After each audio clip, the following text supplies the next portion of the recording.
Okay, so we are continuing with waveguiding structure in dielectric. So in this case, what we are expecting, that transmission loss is small compared to the printed lines.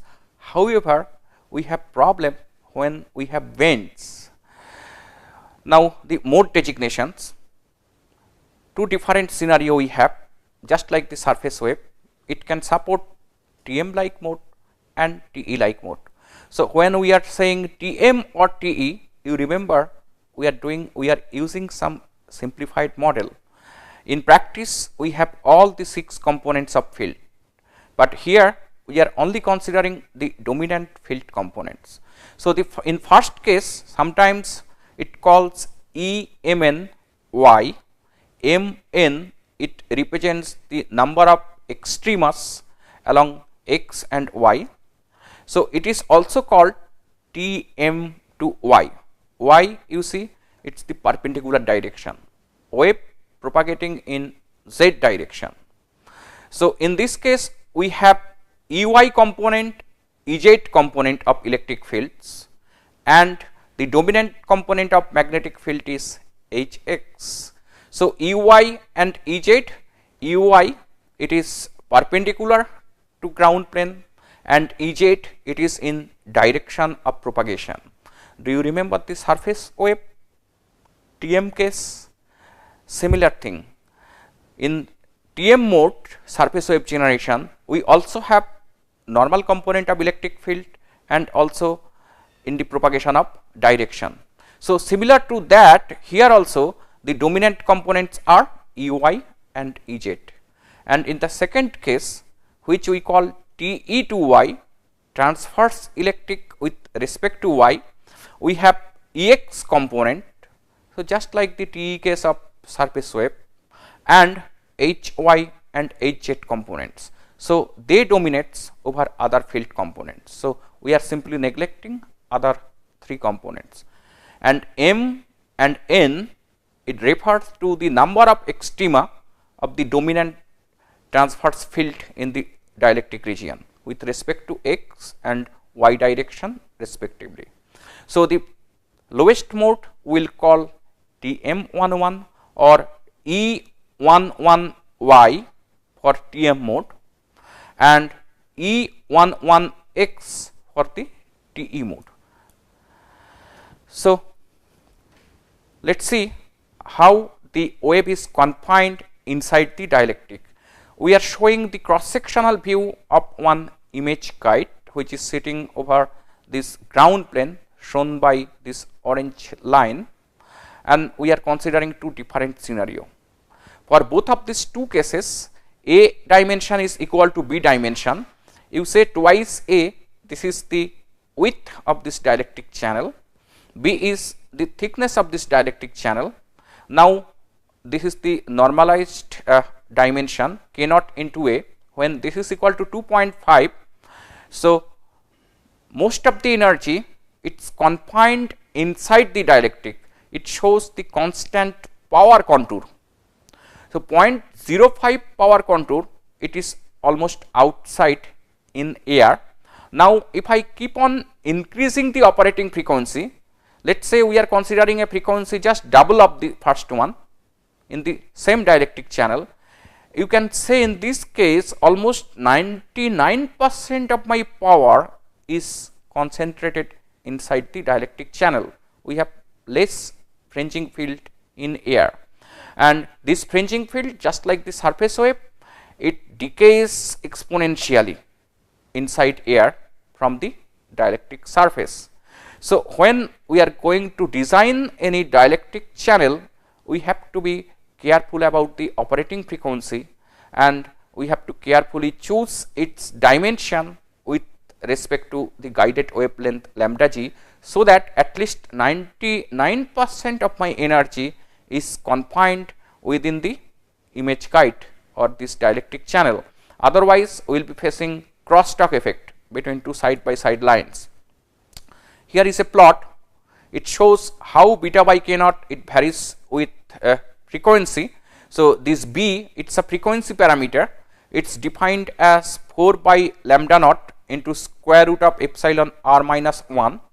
So for this particular plot, we are considering epsilon r equal to 12 and a by b equal to 1. So that means width in this figure, width is double of the thickness, and you see the first mode that appears here, it is EY11. So it shows the importance of beta by k naught plot. So from this we can see what is the cutoff frequency of this mode. The second mode that appears for this given image kite is EX11, and you see the second higher order modes for TM, it is EY21. So for monomode bandwidth, so for not only for millimeter wave, for any RF applications, we always want to excite any guiding structure only in one mode. For example, for a rectangular waveguide, we want to use only TE10 mode. So if we have multiple mode excited inside the guide, so we face two problems. One problem, power is lost to higher order modes. We can't utilize those powers. So for example, let's say we are designing one SMA to rectangular waveguide transition or coaxial cable to rectangular waveguide transition. So in that case, we can design it with respect to only one mode, let's say TE10 mode. Now if somehow TE20 mode is excited inside your rectangular waveguide structure, that power will not be collected by the coaxial cable. So it's a wastage for my circuit. At millimeter wave frequencies, already there are many sources of losses, and loss increases with frequency. So we can't tolerate any other loss. This is the first reason. And second reason, that different modes have different velocities. So that means we will be facing dispersive effect. So pulse, it results pulse dispersion. So that's why this single mode operation, or we call it monomode bandwidth, that is very important. So for a standard WR90 rectangular waveguide, we know the cutoff frequency is approximately 6.3 gigahertz, and we use it over 8 to 12 gigahertz, and it is the monomode bandwidth of that WR90 waveguide.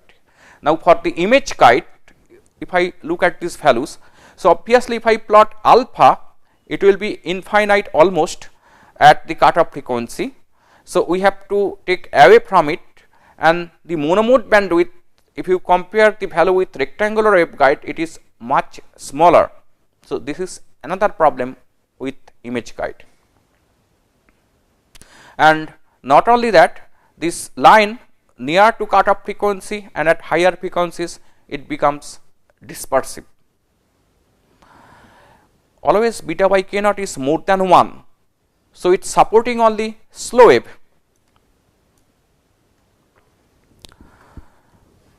We face two problems for image kite.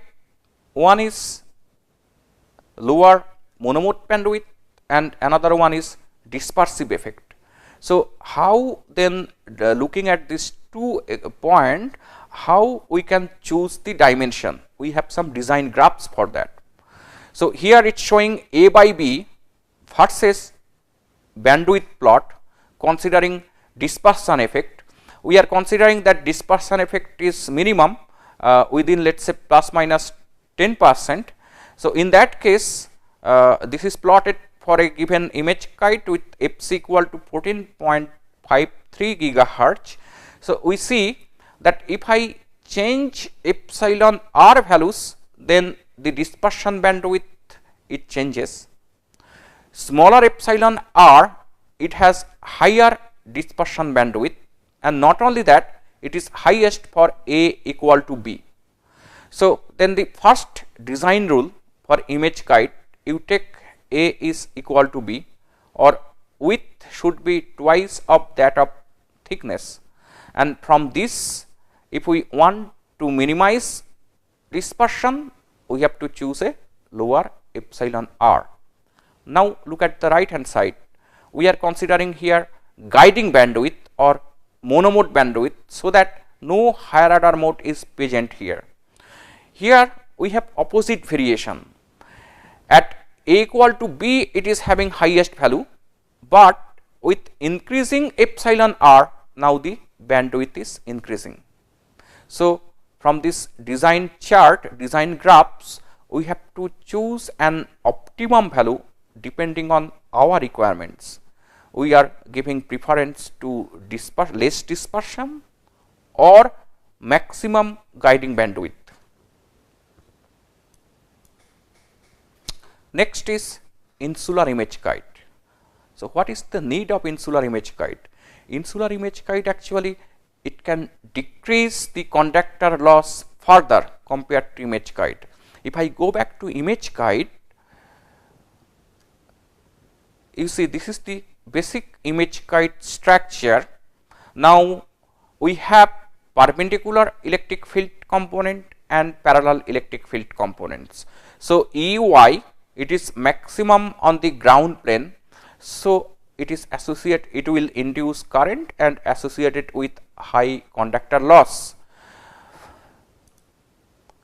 Here also, if I look at the constant power contour, maximum power is confined near to conductor, which will give me high conductor loss. We are designing image guide for lower loss compared to printed lines. Then again we are facing with high loss.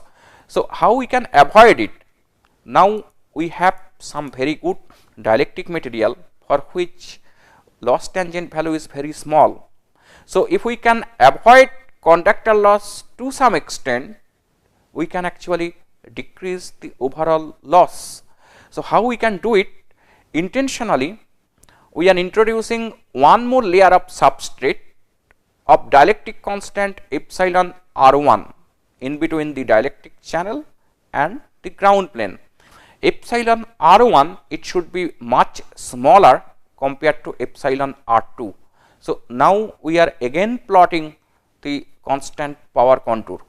So, if I increase the frequency, you see, to k naught a equal to 5, here since epsilon r2 is much higher compared to epsilon r1, so most of my electromagnetic energy, it will be confined to this top layer inside the channel, and that is how the maximum point we can shift it from the conductor, right.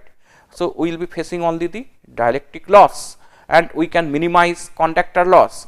So, that is how insular image guide provide lower loss compared to image guide.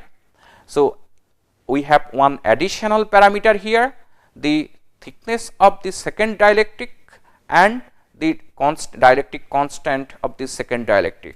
So, one observation we have that epsilon r1 for this bottom dielectric, it should be as small as possible, so that most of my electromagnetic wave is confined to this top dielectric channel.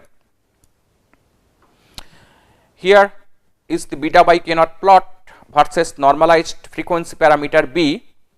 We are, for this example, we are considering A by B equal to 0.5. You look at the dimension, how we define twice A is the width and B is the thickness of the dielectric channel. So, that means thickness is equal to width, and epsilon r for the lower material, it is 2.25, for the channel it is 9.8. In that case, again the first mode that appears is TM mode, TM2y, EY11, and second mode is EX11. But if I look at the characteristics of this plot, you see these are for different values of d by b, it is more straight. We can say it is less dispersive compared to the image guide. And we are increasing, if I decrease d by b from 0.2 to 0.05, what will happen? You see the cutoff frequency, it decreases, and monomode bandwidth, it increases. But at the same time, we see the line, it becomes dispersive. So, the actual solution, it will be an optimum one in between these two extreme values, and the suggested value of d by b is 0.015 to 0.15. So let's see the loss plot, because loss is very important at millimeter wave frequencies. We are plotting alpha d and alpha c separately in dB per meter, and we are considering again a by b equal to 0.5, epsilon r1 2.25 and epsilon r2 9.8. So alpha d, it increases with frequency, and alpha c, it decreases with frequency. Why? Let us go back to the power contour plot. So at low frequency, you see some of the power is near to conductor, we are expecting higher conductor loss, but as I increase frequency, almost all of this electromagnetic wave propagation is through dielectric channel, this top one. So conductor loss will decrease, but dielectric loss will increase. So if we can choose a dielectric layer with minimum tan delta value, in that way we can decrease the overall loss. So this top layer, it represents d by b equal to 0, that is nothing but the image guide, where we do not have any epsilon r1. So you can compare the alpha c for these two cases. In the first case, when we have image guide d by b equal to 0, alpha c more or less it remains constant with frequency, but in the second case it decreases significantly. So that is how we can decrease overall loss for insular image guide. But this type of waveguide has one more problem. Whenever we have bend, it is associated with higher order modes, and we have leakage from these modes. So that is why we have again one more design graphs. It suggests how to keep your leakage loss minimum.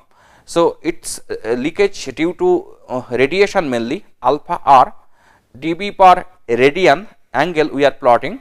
So we have some radius of curvature, it is given by capital R, and we are considering it for different r by twice a value. You remember a is the width of the channel. Now for r by 2a equal to 2, this is the graph, and if r by 2a equal to 20 when r is small, so this is the graph. So from this then you have some idea how to minimize the leakage loss from insular image guide. Next one is trapped image guide. So what is the difference with the previous one? We are using a metal packaging, somewhat looking like a rectangular waveguide. Inside we are placing the image guide. So this is called the trapped image guide. So the packaging wall separation from this waveguiding structure, it should be sufficiently high so that it does not disturb the image guide mode. What is the advantage of that? We can avoid crosstalk between two side by side lines, and another advantage is that we can avoid that radiation loss. So how? If there is any bend, let us say there is some higher order mode excitation, and from that we have radiation, but since now it is an enclosed structure, so all of this radiation will be reflected back from this boundary wall, and it will again excite the original mode inside the guiding structure. So that is how we can minimize leakage loss as well as crosstalk. So not only for image guide, similar trapped guide we can also design for insular image guide. Next one, non-radiative dielectric guide or inertia guide. It is another popular form of guiding structure at millimeter wave frequencies. So here we will see that mostly energy propagation, it is through the dielectric layer. So that is how we can minimize conductor loss. Here if you look at the structure, we are using a dielectric slab in between two metal plates. You look at the structure. So we have one dielectric slab of thickness B and it is placed in between two metallic ground planes. Wave propagation, it's in z direction, and the metallic ground planes, it's in yz direction. Just like surface waves, we have again TM mode and TE mode. So again we are having air dielectric boundary, we have hybrid modes, but we will be using simplified model considering only the dominant field components, and we have three dominant field components just like the image guide and insular image guide. So we can define in similar way the mode names, but we have one more popular name. So better let us use those popular names instead of just TMY or TE2Y. Those popular names are LSM11 for the fundamental mode and LSE11. The full form is longitudinal section magnetic. So that means in the propagation direction mainly we will be having magnetic field component, and in the second case longitudinal section electric. So in the propagation direction mainly we will be having the electric field components, and we will see for high epsilon r the cutoff frequency of LSE11, which is actually TEY, is lower than that of LSM11 mode. Let us look at the field configuration. It is showing the three-dimensional field plot. So we have a dielectric slab in between two metal planes. So magnetic fields mainly this is in ZX plane, right. In the direction of propagation we have magnetic field component as well as in perpendicular direction. And if you look at the electric field components, here all the three electric field components are shown, but in the propagation direction Ez is minimum, we can simply neglect Ez. So then the dominant electric field components will be Ey and Ex component, and they are perpendicular to propagation direction. So that is why we call it longitudinal section magnetic. In the direction of propagation we have negligible Ez, so mainly it is magnetic. In the second case we have another scenario, it is called longitudinal section electric. So we have dominant electric field components as Ez and Ex, and for magnetic field it is parallel to YZ plane, and again in the direction of propagation Hz component is negligibly small. So that is why it is called longitudinal section electric or LSE mode. Now just looking at this field plot, can you say which one is lossy?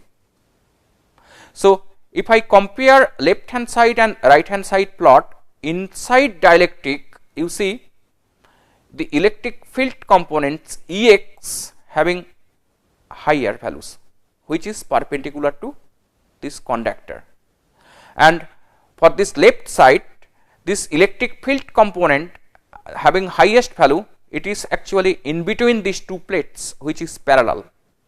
So right side we are expecting higher conductor loss since its electric field maxima is near the conductor plane. That is why LSE mode it will give you higher loss compared to LSM mode, and not only that, these two modes are orthogonal to each other. So that means if I excite the structure in LSE configuration, LSM mode will not be easily excited, or vice versa.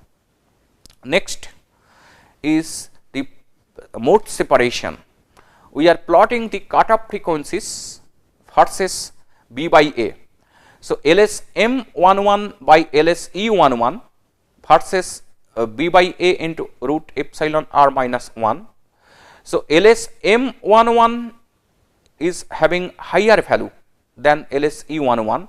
So that means the cutoff frequency of a longitudinal section electric is smaller compared to LSM, and we are plotting it for different values of epsilon r. If we increase epsilon r, we see the mode separation or separation between these two cutoff frequencies increases. So, it is a function of epsilon r. Not only that, it is also a function of b by a. We have some optimum b by a for which this mode separation is highest. So, if we want to excite this structure only in that, we have to choose the dimension b, a and epsilon r accordingly. So, but in practice people prefer LSM mode. Why? It has lower loss compared to LSE mode. This is the plot of beta versus frequency. So, for a given structure, we are plotting beta. For LSE mode, as expected, it is having the lowest cutoff frequency, beta equal to 0 approximately at 76 gigahertz for this typical example. Next mode that appears here, this is LSM11. Look at here the mode designation. Next, here are modes, the pink one, LSM21. So, if I use this channel for LSE mode, then the effective bandwidth I can utilize from 76 gigahertz to approximately 85 gigahertz. It is very this narrow band, but usually people prefer LSM mode due to lower loss, and if I utilize it for LSM mode excitation, it is from 85 to almost 100 gigahertz. So, for monomode bandwidth for LSM will be higher, and for LSM we are not expecting any LSE mode generation. Why? I said that they are orthogonal to each other.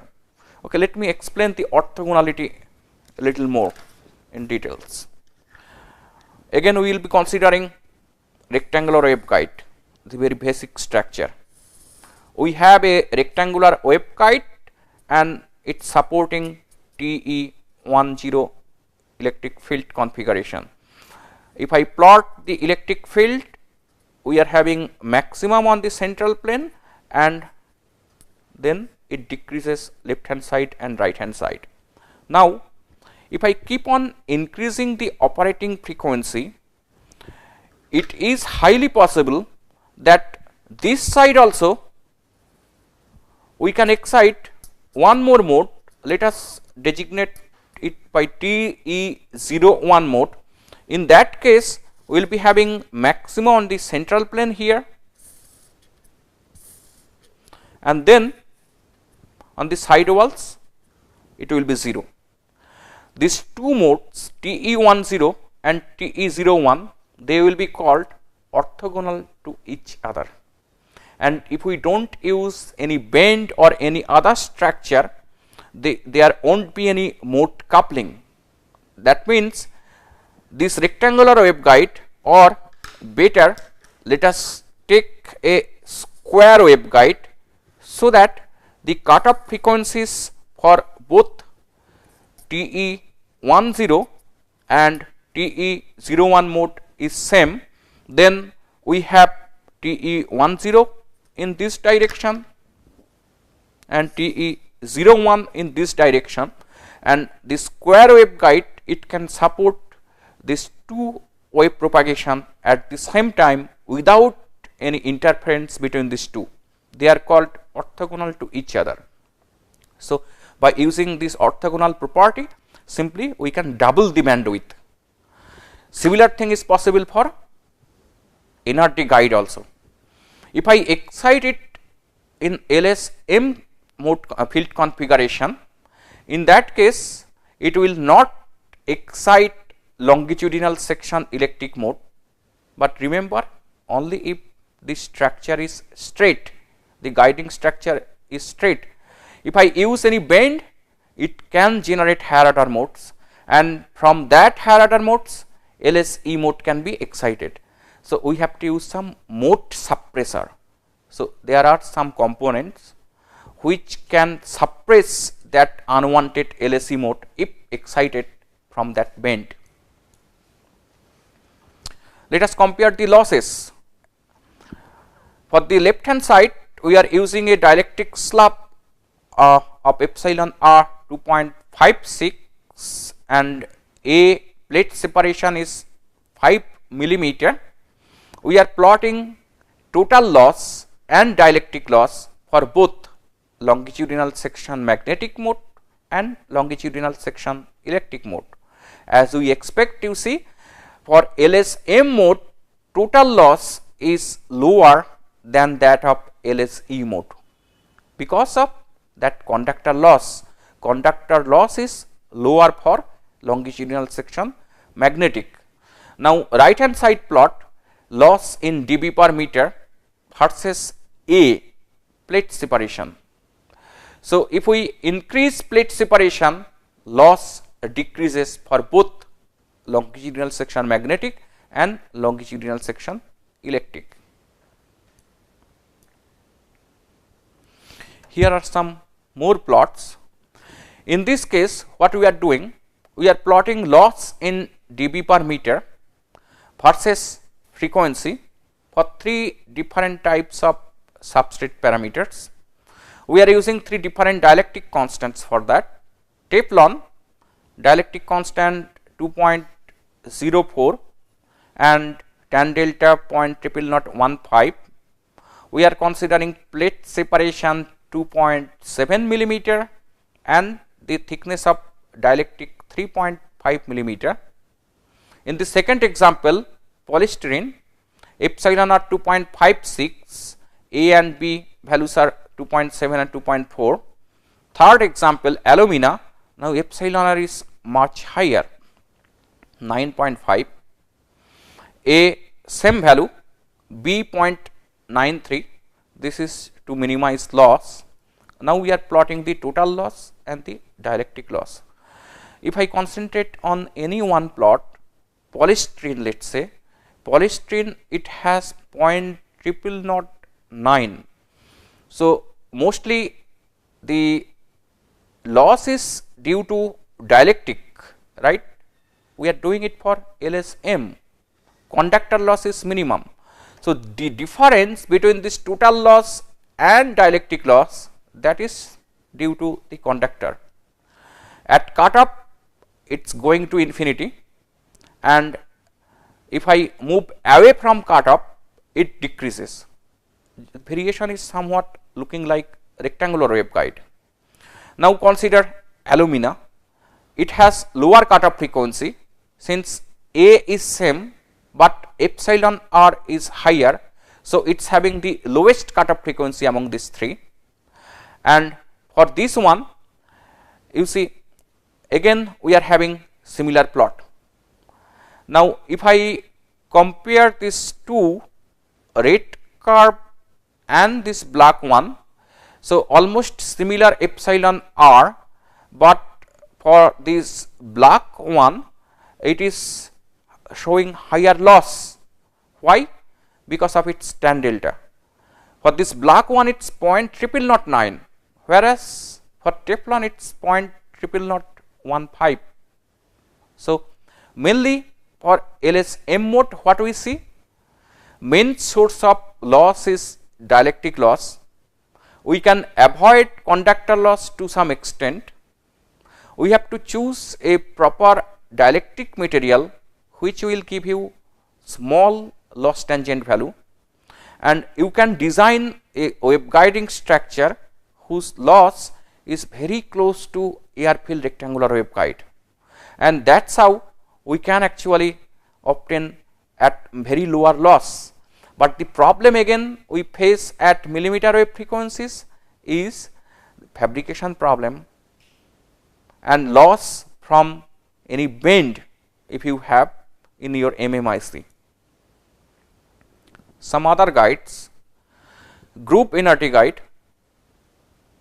So, in this example, you see the middle part we are using a little thicker, and this it actually increases the separation between two different modes. This is another example, H kite and group kite. So, there are different types of wave guiding structures. Those came in 1980s and some of them in 1970s. When they came, it was thought that they will replace all other wave guiding structures because they provide much lower loss. But for most of these structures, the common problem we face is excitation of higher order modes. Whenever we are going to design any components, we have to deal with bend, we have to deal with crossing or junctions, so we can't avoid them. And whenever we have a junction, we will be having higher order mode excitation. Here are some example. This is H kite. It looks similar to NRT, but the plate separation A in air, it is more than lambda naught by 2. For NRT, A in air, it is less than lambda naught by 2. So, basically we are increasing the cross sectional volume, that is how we are decreasing loss. This is for the H kite. We have one more version of this. So, we are simply replacing the dielectric by air, and that is why we are increasing the thickness of this middle part. So, the operation or mode characteristics almost similar for both of these two cases. We can have lower loss, even lower than air filled rectangular waveguide, but they are not being used currently because of fabrication problem and because of higher order modes. So, these all from different types of dielectric guides. Next, we will discuss about how to excite these guiding structures, because at the end of the day we have to measure the structures whatever we design, and already we discussed the measurement instruments, they come with coaxial cables. So, we need some adapters or some excitation schemes that so that you can measure your structure, which may be designed in NRD, SIW or microstrip line, but you have to measure it by coaxial cables. Okay, thank you.